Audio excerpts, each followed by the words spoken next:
La intervención crea el problema. ¿Qué hemos aprendido a lo largo de la historia de los trastornos psiquiátricos? Bueno, hemos aprendido que lo que era normal y lo que era común se consideraba una patología. Es decir, se hablaba de la frigidez y se hablaba de la frigidez como una patología. Se hablaba de la homosexualidad y también era un trastorno. Se hablaba de la histeria de la mujer y se consideraba que había algún problema con el útero y entonces, como nuestro útero iba bailando por nuestro cuerpo, entonces éramos histéricas. E incluso se ofrecía la ovariectomía como si fuera una solución para tantos problemas mentales que teníamos las mujeres. Hasta el punto de que no podíamos votar por nuestra labilidad emocional, entonces éramos demasiado pasionales, emocionales, poco racionales y casi nos estaban diciendo que éramos poco equilibradas. Todo esto es la historia de la psiquiatría.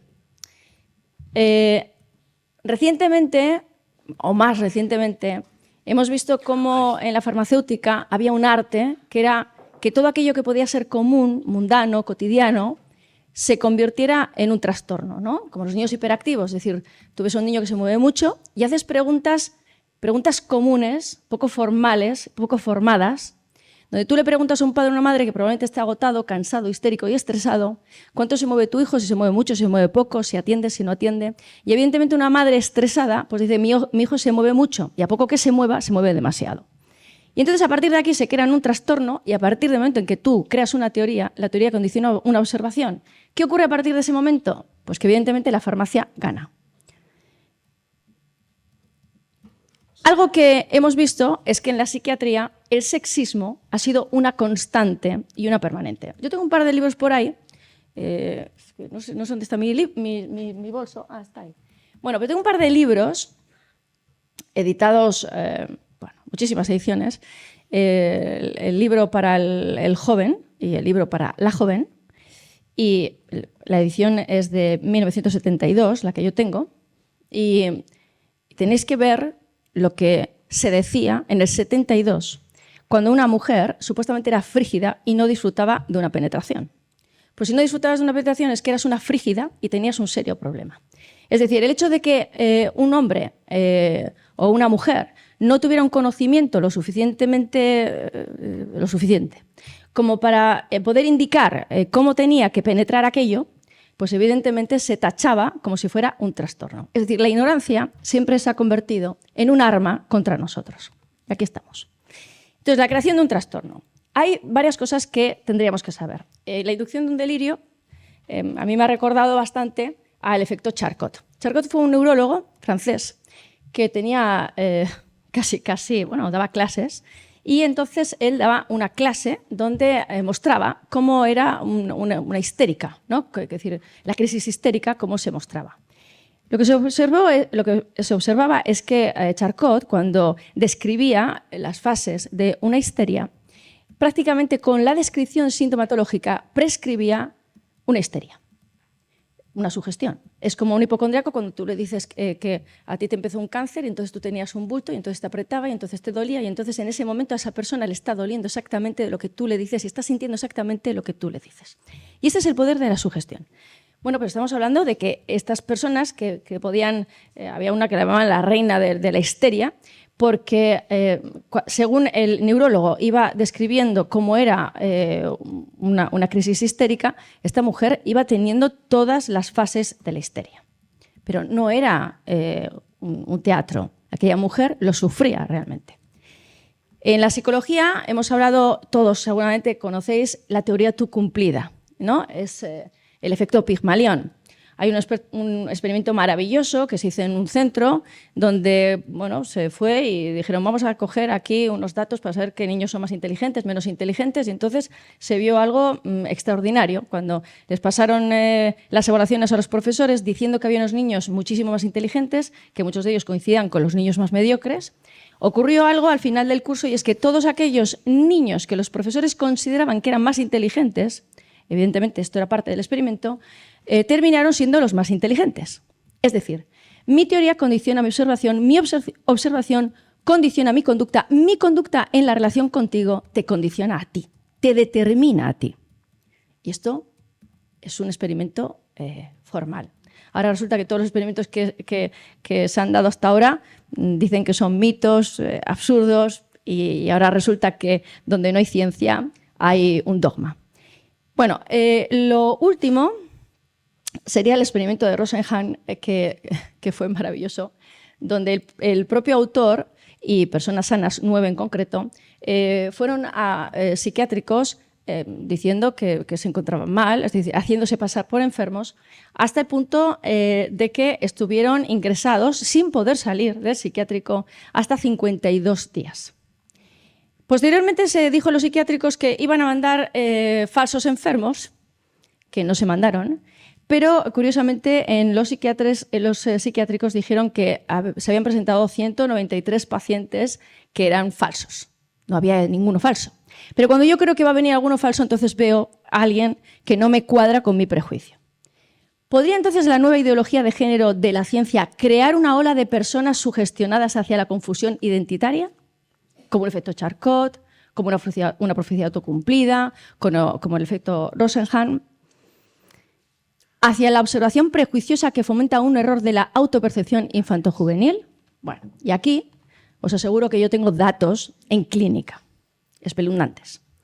¿De dónde venimos? Bueno, pues venimos de esta historia de la ciencia que nos ha demostrado de modo recurrente que sus errores pueden crear víctimas, como las mujeres histéricas, como las frígidas, como los homosexuales que supuestamente eran enfermos. Y hoy la ciencia vuelve a marcar otro rumbo, y nuestro rumbo. Hemos pasado de negar que podemos elegir nuestras conductas libremente, como en el caso de la homosexualidad que se convertía en una patología, a afirmar que por nuestras extrañas conductas, por ejemplo de rol, debemos modificar nuestra identidad sexual, incluso nuestro cuerpo hasta mutilarlo. Entonces, bueno, yo aquí tengo que decir, ¿de dónde sale esto de la ideología de género? Bueno, pues la ideología de género sale de John Money, que fue un psicólogo que estaba convencido de que el género era una construcción, es decir, una persona no nacía con un determinado género. Es un poco como Simone de Beauvoir cuando dice que una mujer no nace mujer, sino que se hace mujer. Bueno, evidentemente uno no nace mujer porque naces niña, mujer te haces. Entonces, John Money, destacado médico de Estados Unidos y psicólogo, quiso demostrar que el sexo es neutro al nacer. Entonces, tuvo una situación que le permitió practicar esto, porque hubo unos gemelos donde uno de ellos, para hacerle una circuncisión, le quemaron hasta tal punto que tuvieron que, los padres consideraron que su pene no iba a poder ser funcional. Entonces, pues vieron a John Money en un programa de televisión, decidieron ir donde él y con 8 meses de edad, que había tenido este problema, los padres ya estaban convencidos de que pues su hijo iba a tener problemas futuros. Entonces, al verle en un programa de televisión con tan solo 2 años de edad, ellos hicieron una vaginoplastia, una orquiestomía, no recuerdo el nombre, me vais a perdonar. Y entonces, ¿qué ocurrió? Bueno, pues que a Bruce le llamaron Brenda y la madre recordaba cómo cuando al niño le ponían vestidos, el niño se los quitaba, cómo el niño se empeñaba en orinar de pie. Había muchísimos problemas, sin embargo, John Money en todo momento dijo que el experimento había resultado un logro, que había ido todo fenomenal. Bueno, había ido tan fenomenal que él, con 14 años, se enteró de su situación, se volvió a llamar David y este hombre terminó pegándose un tiro. Bueno, estas cosas de los experimentos que quien lo hizo jamás reconoció lo terrible que había sido. Que, por cierto, se suicidó él y se suicidó y su hermano. Su hermano murió, sí, por una sobredosis, sí, murió. Bueno, fue rocambolesco. Y luego cuando se operó un tío, él se sentía siempre culpable de la muerte de su hermano. Quiero decir que esto es la base de que el género es una cosa que se puede crear y el libro que se hizo, además, se decía que había sido un rotundo éxito. Bueno, cuestión de la teoría de género y que es una construcción social, en 2019 Tim Kaiser realizó un estudio en más de 30.000 personas de diversos países de habla inglesa y en dicho estudio se estudiaron rasgos de personalidad, es decir, se veía cómo eran las personas y se vio que en más de un 85% se podía saber si era un hombre o una mujer. Un 85%. Es decir, se hizo un grupo y se decía, esta persona, por sus características, su personalidad, puede ser hombre, esta mujer. Después se repitió esto en más de 50 países con más de 200.000 personas. Y como el contraargumento es, bueno, claro, ya, pero es que culturalmente somos diferentes, se nos hace diferentes. Bueno, pues aquí viene lo bueno. 50 países, más de 50 países, 53 si no recuerdo mal, con más de 200.000 personas, y lo asombroso es que los países más desarrollados, individualistas, con más disponibilidad de alimentos, menor prevalencia de patógenos y mayor igualdad de género, se encontraron las mayores diferencias sexuales en la personalidad. Es decir, en Noruega, por excelencia, un país donde no se dice a una niña que tiene que hacer esto y a un niño que tiene que hacer aquello. Noruega era el país donde las niñas elegían más las muñequitas, jugar a enfermeras, a mamás, y los niños, a los juguetitos, digamos, mecánicos. Entonces, aquí, ¿qué es lo que podemos ver? Lo que podemos ver es que si las chicas fueran rosas, y los chicos fueran azules, hay un grupo de niñas que son lilas y de niños que son lilas. Entonces lo que podemos observar es que la niña, digamos, más masculina es más masculina que el promedio de los niños, y el niño más femenino es más femenino que el promedio de las niñas. Y yo aquí suelo hablar de mi caso y del caso de mi hija. Yo cuando era pequeña vi a un cura en un púlpito diciendo, vosotros aquí os vais de buenos y luego vais fuera y os ponéis la zancadilla, y como me gustó porque les estaba echando la bronca a los mayores, yo dije, yo de mayor quiero ser cura. Entonces mi abuela me dijo, pues no puedes ser cura porque las niñas solamente podemos ser monjas. Entonces dije, bueno, pero las monjas también pueden subirse ahí y decir lo que piensan. No, las monjas no. Entonces yo dije, pues yo no quiero ser monja porque yo quiero decir lo que pienso. Y entonces, después yo vi una película del oeste, vi a un indio que se saltaba, ¿no? Encima de un caballo y iba por toda la pradera a galope, y entonces yo dije, quiero ser indio. Y entonces mi hermano, jugando con estos vaqueritos e indios, entonces mi hermano me dijo, no, porque las indias no montan a caballo los indios. Entonces yo me fijé en la película y otra, y efectivamente las indias no se subían en los caballos. Bueno, luego gracias a Dios vi a Heidi, ya esta llevaba falda, y entonces dije yo, pues esta voy a tener que ser yo, porque está por lo menos en el monte con las ovejitas, y bueno, pues yo dije, pues voy a ser Heidi, pero fue un poco como porque me conformé. Entonces mi hija le pasó que mi hija decía que era Duriz, ¿no? Entonces decíamos que Duriz era buen jugador, pero sobre todo era un jugador limpio, ¿no? En el juego, y luchador. Y entonces mi hija decía que ella era Duriz, tenía una camiseta con Duriz, fue donde Duriz, le firmó, muy bien, todo. Y entonces resulta que el primer día que va al colegio, mi hija dice, yo soy Aduriz, y entonces quiere jugar con los niños a fútbol, porque yo siempre he sido muy chicaza, y mi hija es como yo. Y entonces cuando dice, yo soy Aduriz, le dicen, tú no eres Aduriz, porque Aduriz es un chico y tú eres una chica. Y entonces mi hija viene a casa y me dice, mi hija mucho más rápida y lista que yo, me dice, mamá, yo soy chico, porque Aduriz es chico y yo soy Aduriz. Bien. Y entonces mi hija a partir de ese momento empezó a decirme muchos días que era chico. Se cortó el pelo como un chico, vestía como un chico. Fue una boda con traje y corbata y pantalón corto porque a ella le gustaba todo lo que era de chicos. Bien. Entonces, vamos con esto. Lo que los sexólogos hablamos intersexualidad. No es que tú eres medio hombre, medio chica, no. La intersexualidad en sexología es que una mujer no tiene que ser la de los labios rojos, las uñas rojas, no. La mujer es lo que le dé la gana y el hombre lo que le apetezca. Y la intersexualidad es toda esta pluralidad, donde no hay sexismo ni prejuicio. Y esto es lo que sobra en esta sociedad. Entonces, ¿cómo voy de tiempo? Bien. ¿Voy bien? Estaba tan absorto que no estaba mirando el tiempo, pero vas bien, te quedan 6 minutos, 7 minutos. Bien. Bien, entonces vamos a cuestionar esto. Entonces, un experimento maravilloso, porque yo creo que me lo he pasado, creo, pero hay un estudio donde se ve que un 20% de las personas diagnosticadas de disforia de género son autistas. 20%. Bien, entonces, un psicólogo que es experto en autismo hizo un experimento que yo creo que es clave en esto. Y entonces analizó a los niños de un día. Con un día, este experimento de que a un niño le pones de rosa, a una niña de azul, y entonces ves que el tono, la cadencia, la forma, los juguetes que le pones, es verdad, porque nosotros estamos preparados para llevarte en una dirección, con un día, pues no hay tiempo, ¿no?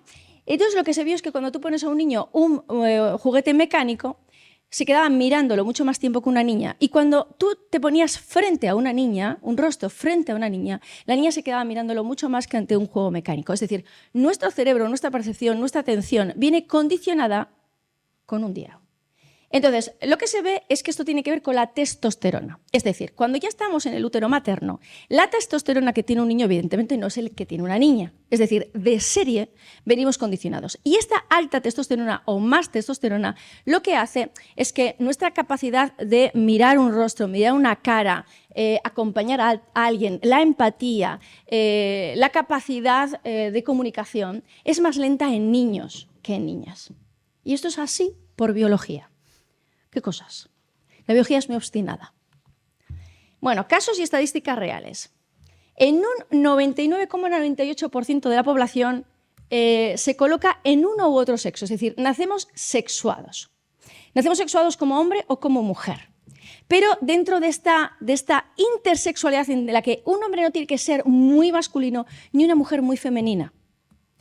Es decir, somos hombre o mujer dentro de este abanico de mujeres y de hombres que queramos ser, si nos dejan. Entonces, es verdad que hay casos, ¿no? Con cromosomas y demás extraños, pero es curioso porque las personas que dicen, ya, pero hay personas que no coinciden, pero hasta los que por cromosoma no coinciden, siguen siendo varón o hembra. Entonces, yo puedo tener varones que tienen una doble X, pero tienen efectivamente, ¿no? Entonces, ¿qué ocurre? Que nosotros estamos pensando que esa excepción, ¿no? Que son muchísimas excepciones, que ni siquiera no se sienten hombres o no se sienten mujeres, lo estamos llevando a una teoría. Y entonces aquí me voy a lo que yo creo que es importante. Atando cabos, ya nos has explicado tú la disforia de género, los 8 puntos de la disforia de género. Yo lo he hecho muy resumido porque evidentemente el DSM es muy grosso. Entonces, el poderoso deseo de ser de otro sexo, expresión de que lo es. Preferencia marcada por vestimentas propias del otro sexo. Preferencia marcada por el papel del otro sexo. Preferencia marcada por juguetes, juegos o actividades de otro sexo. Preferencia marcada por compañeros del otro sexo. Fuerte rechazo por juguetes o actividades de su sexo. Marcado disgusto anatómico. Fuerte deseo por tener caracteres sexuales tanto primarios como secundarios del otro sexo. Y entonces vamos a empezar aquí a analizar qué puede pasar. Hay algo que es los niños que no están conformes con su rol, pues como yo cuando era pequeña o mi hija cuando era pequeña, que son 3 de cada 10. Esto es así, esto es como el niño que se mueve. El niño que se mueve, muy frecuente. Los niños o niñas que no están de acuerdo con su rol, muy frecuente, 3 de cada 10. Fijaros, 3 de cada 10 niñas no queremos muñecas, queremos montar a caballo. 3 de cada 10 niñas no queremos que nos pintes las uñas, nos da grima. 3 de cada 10 niñas queremos salir y saltar más que los chicos de los muros o subirnos a los árboles. ¿Estos son conductas de niño? No, yo soy niña y es mi conducta y es mi decisión. Bien, entonces, la disforia de género cuadra perfectamente con ese no estar conforme con el rol en las preferencias marcadas por el papel y vestimentas del otro sexo, es decir, el ítem 2 y 3 iguales. Marcada preferencia por juguetes, juegos del otro sexo, ítem 4 y 6 iguales. Marcada preferencia por compañeros de juego del otro sexo, ítem 5 iguales, de 8, 5. Pero esperar, esto es más gordo. ¿Muy bien? Sí, bueno, te queda 1 minuto y medio, sí. ¿Qué es lo primero que se le dice a un niño al que le gusta el rosa? Eso es de niñas. ¿Qué se le dice a una niña que no le gustan los vestidos ni los lazos? Cuando dije el pelo corto o un pantalón, así va un niño. ¿Qué se dice a un niño que quiere una muñeca o una niña que prefiere un balón? Eso es de los otros, no es tuyo. Y entonces los niños que son rápidos, como mi hija, cuando quieren una ropa y tú le dices que eso es del otro sexo, cuando quieren un juego le dices que es del otro sexo, cuando quieren unos vínculos y unos grupos y le dices que tú no, porque tú no perteneces. Entonces los niños, ¿qué es lo que hacen? Decir, pues el problema, ¿dónde está? En mí. El problema está en mí. El problema está en mi cuerpo. Entonces, si yo tengo una profesora sexista, como si tengo una que está inducida en la ideología de género, en el delirio, entonces, ¿qué es lo que va a ocurrir? Que con el mismo sexismo yo te digo que tu cuerpo es el error y ya te voy a ayudar yo a que cambies de sexo. Ahí está. Tengo que decir esto. Bueno, esto es lo de Vamos a ver, ¿qué pasa cuando un niño se pone de Superman? ¿Le decimos que ellas no pueden volar porque son niñas? ¿Les decimos que hay que ser niño para ser Superman porque Superman es varón? ¿Tratamos de convencerles de que ellas solo son niñas y no pueden volar? ¿Les ponemos una capa como estos de la ideología de género y les tiramos por la ventana? No. Entendemos que es un juego. Si son piratas, les decimos que llevar un parche es porque tú eres tuerto y no eres tuerto. Les decimos que hay que ser pirata para llevar un parche. Les arrancamos un ojo porque es que si no, no tienes que llevar parche como estos de... Muy pues bueno. no. Entendemos que simplemente es un juego de un niño o el juego de una niña, que cuando dice soy niño o soy niña, solo quiere jugar. Luego, si las niñas hacen X y yo hago Y, pero me dicen que como hago Y quizás sea un niño y que yo puedo llegar a ser lo que siento, ¿qué deduciré? Pues que lógicamente me tengo que cambiar el cuerpo. Y si me dicen que lo tengo que solucionar, pues lo solucionaré. El ítem 1 empieza aquí. Cuando a mí me dices que yo no puedo jugar por mi cuerpo, entonces yo rechazo mi cuerpo. Es decir, la profecía se autocumple. Tengo que terminar. Bueno. Vale, el deseo obsesivo por cambiar de dichas características específicas son el ítem y el 8 se cumple aquí. El rechazo de mi identidad de niño o de niña, el ítem 1 se cumple aquí. Es decir, 8 de 8. Entonces, si obligas a un niño a cocinar por su género, o si le dices que no puede cocinar por su género, estás creando un problema con su cuerpo, pero lo estás creando tú. Y si le dices que ya le vas a ayudar a cambiar su cuerpo para que pueda hacer lo que quiere, le estás creando el problema tú, porque le estás diciendo que cuando le cambies el cuerpo podrá ser feliz. Y su problema no es su cuerpo, sino una sociedad que no le acepta y que no le deja jugar y crecer con naturalidad. Entonces, las niñas, cuando tú le dices a una niña, las niñas no llevan el pelo así, los niños no lloran, esa bici azul es de chico, esa bici rosa es de chica, tú no puedes pintarte las uñas, eso son cosas de niñas, el traje de marinero es para chicos, tú tienes que ir con vestido.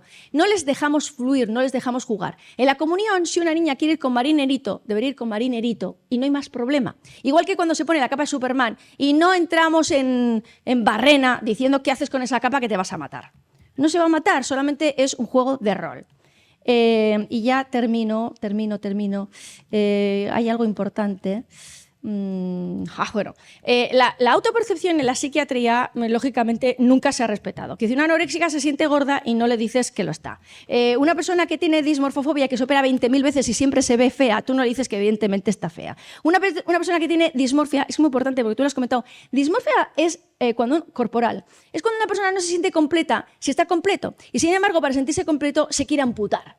Fijaros qué terrible sería que yo diga, es que yo me siento mal con mi cuerpo y para ser feliz necesito que me amputes un brazo. De hecho, hay un caso de 2015 donde una mujer quería ser invidente y su terapeuta, más delirio que ella, la dejó ciega. Y esta mujer dice que es súper feliz porque está ciega y siempre quiso ser ciega. Esto es una dismorfia corporal. Fijaros qué cosa más terrible. Wow. El efecto Dunning-Kruger, que yo creo que es lo que tienen ahora todos estos de ideología de género, es cuando un idiota se cree más inteligente que de los demás. Entonces, esto es, yo creo que lo que está pasando, que la autopercepción que tienen es que son súper inteligentes, no hay profesión, no hay casos. Yo, por ejemplo, tengo un caso y os voy a contar, yo termino con esto. O sea, lo demás bueno, la clínica Tavistock en Londres se ha cerrado porque hay tantísimas personas que han transicionado y han detransicionado, que es una cosa horrorosa. Pero, bueno, ya Suecia ha dado marcha para atrás, Reino Unido ha dado marcha para atrás porque esto es un delirio, efectivamente. Entonces, yo os quiero comentar un caso que tengo yo de una persona con 40 años, una depresión terrible. Entonces, pues bueno, que esta terapia afirmativa, que solamente te cabe esto en la cabeza, pues entonces le dice, es que yo creo que te estás mal con tu cuerpo. Entonces esta persona con 40 años ha transicionado. Entonces está fatal, muy mal. Entonces la cojo yo en consulta. Bueno, y resulta que algo que no se había visto es que su padre la abandona. Su madre permanentemente dice, tú vas a ser como tu padre, tú vas a ser un agresor, todos los hombres sois iguales, y todo esto, como es una cosa súper normal, no se tuvo en cuenta cuando a esta persona le dijeron que tenía que transicionar. Entonces, ¿qué tendríamos que hacer? Tendríamos que dejarles ser a los niños, pero sin hacerles entrar en la duda patológica. Y por digo, sin hacerles entrar en duda patológica. Porque cuando a una persona tú le dices qué es lo que se sienta, un niño lo que necesita es la vista de la persona que la acompaña para identificarse con algo. Un niño cuando hace un dibujo te lo enseña a ti para que tú le digas si el dibujo es bonito o es feo, si te gusta o no te gusta. Cuando encuentra un caracol te lo enseña para que tú le digas qué es lo que piensas. Si es repugnante para ti, dirá, "Ah, qué asco". Y si tú le dices qué preciosidad, entonces lo va a coleccionar como si fuera una joya. Entonces, lo que tenemos que saber es que para que un niño no esté en duda patológica, como un muñeco roto mirando para adentro, ¿qué seré, qué no seré? Tú le tienes que decir con qué le identificas, porque un niño lo que necesita es seguridad.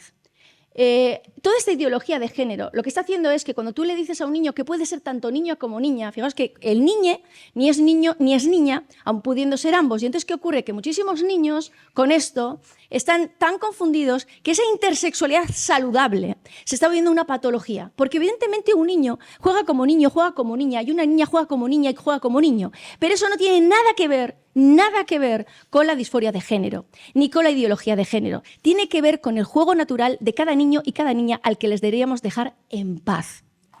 Bueno.